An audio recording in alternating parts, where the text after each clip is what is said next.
Hop, hello, bonjour chers amis sportifs, chers membres de la communauté Sport Santé Plus.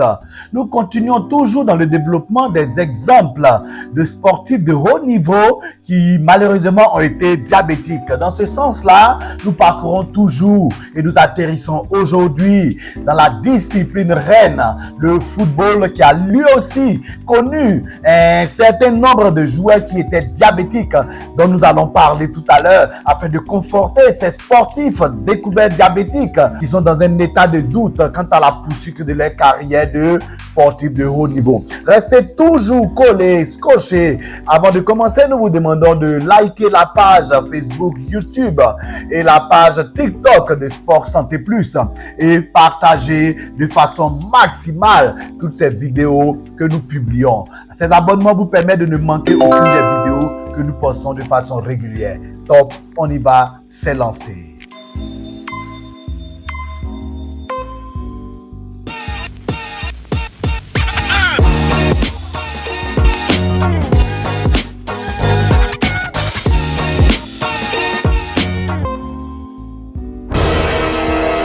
Voilà, celui avec qui nous allons commencer cet exemple de footballeur découvert diabétique en pleine carrière est un joueur français d'origine malienne, d'origine Villeneuve dans le 93e, c'est-à-dire dans Seine-Saint-Denis, dans l'île de France. Celui-ci rêvait d'être également pâtissier, mais il a embrassé la carrière de football. Mais malheureusement, à l'âge de 17 ans et demi, il est découvert diabétique.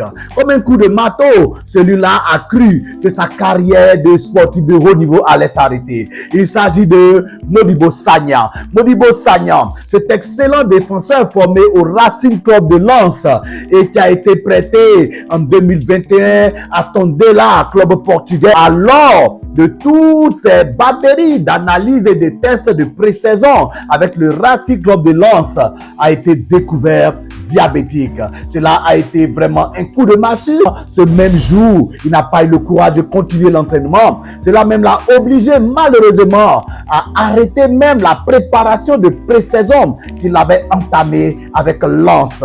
Oh que oui, celui-ci était totalement dans le doute. Mais heureusement, sa carrière sportive ne s'est pas arrêtée là. Quelques jours avant la signature de son premier contrat de footballeur professionnel, ce diabète lui a mis comme du plomb dans l'aile. Mais heureusement, il s'est vite ressaisi dans un état de culpabilité.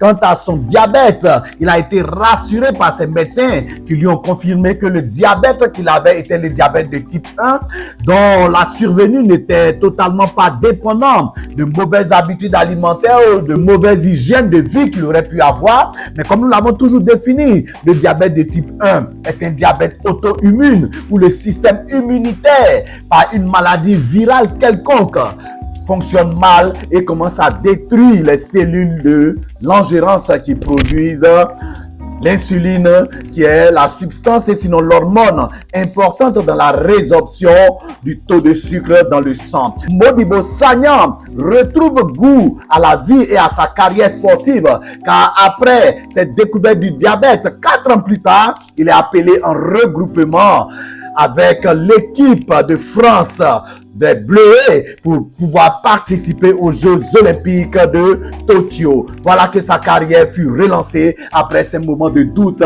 vis-à-vis du diabète qui lui a été découvert. Il est ainsi fondamental, comme nous l'avons dit, dans tous les examens de pré-saison, de faire le maximum de tests sanguins, le maximum d'exploration fonctionnelle cardio-respiratoire afin de pouvoir réadapter l'état de santé de chaque sportif à l'activité sportive de la saison qui allait commencer. Ainsi donc, il va continuer toute son activité physique et sportive et continuer son activité de footballeur professionnel au travers d'un mental de fer et au travers d'un accompagnement où il a été obligé de réadapter son hygiène alimentaire et son hygiène de vie quant au diabète de type 1 qui lui a été découvert. Comme une bouée de sauvetage parce que, comme lui-même il le révèle de façon publique, il avait des fatigues et sinon des asthénies fonctionnelles inexpliquées qu'il mettait sur le compte qui venait de passer professionnel.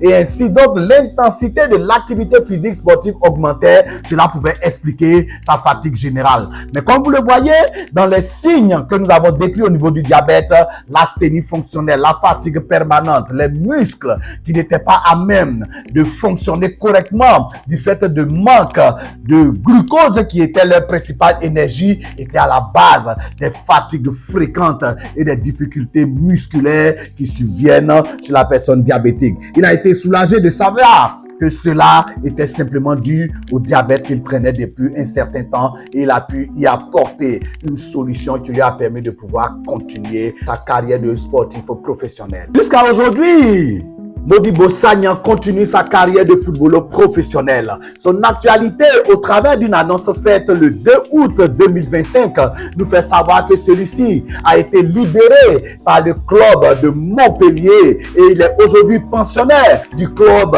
Rizespor, club turc dans lequel il évolue, auquel il a été prêté, prêt avec option d'achat, pour relancer sa carrière parce que étant titulaire, cette option paraît une aubaine. Juste une petite virée en Scandinavie, non loin de la France, nous tombons au Danemark. Ce deuxième footballeur professionnel qui malheureusement est atteint d'un diabète de type 1 est bel et bien l'attaquant danois appelé Kasper Dolberg. Et comme nous l'avons vu avec l'évolution technologique et les recherches en médecine du sport et les recherches scientifiques, il a pu comprendre que le diabète, surtout celui de type 1, n'était pas un frein au développement de sa carrière de footballeur professionnel au niveau du Danemark.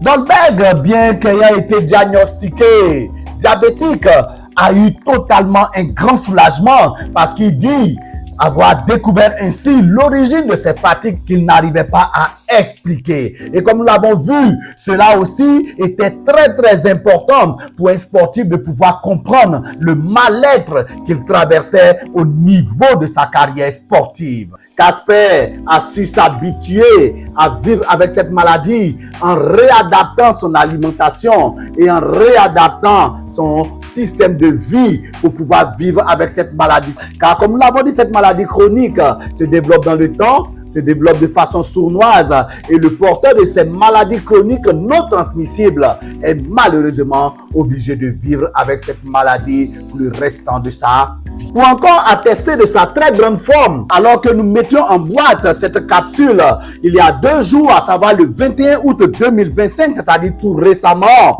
Dolberg vient d'être le seul buteur pour le club d'Anderlecht face au match de barrage qu'il opposait au club athénien de AEK. Ainsi donc, il confirme sa belle performance, il confirme également sa belle forme malgré l'évolution du diabète qu'il a su gérer, maîtriser et qui n'a eu aucun impact sur sa carrière de footballeur professionnel. Ainsi, il permet à son club de pouvoir repartir dans le match de barrage retour avec un capital confiance dans cette compétition de la Conference League. Voilà qu'il est important de maintenir un moral d'acier en dépit du diabète parce que faire une carrière de sportif de haut niveau est totalement compatible avec le diabète, surtout de type 1, qui t'a respecté et qui t'a évolué dans une discipline et une hygiène de vie irréprochable. Pour aujourd'hui, nous en avons fini avec ces 2 exemples dans le milieu du football. N'oubliez pas de partager cette vidéo, surtout liker de façon permanente et apporter à ceux qui en ont besoin ces informations pour pouvoir relancer leur capital confiance dans leur pratique d'une activité physique et sportive en dépit du diabète dont ils sont atteints. Merci et à très bientôt.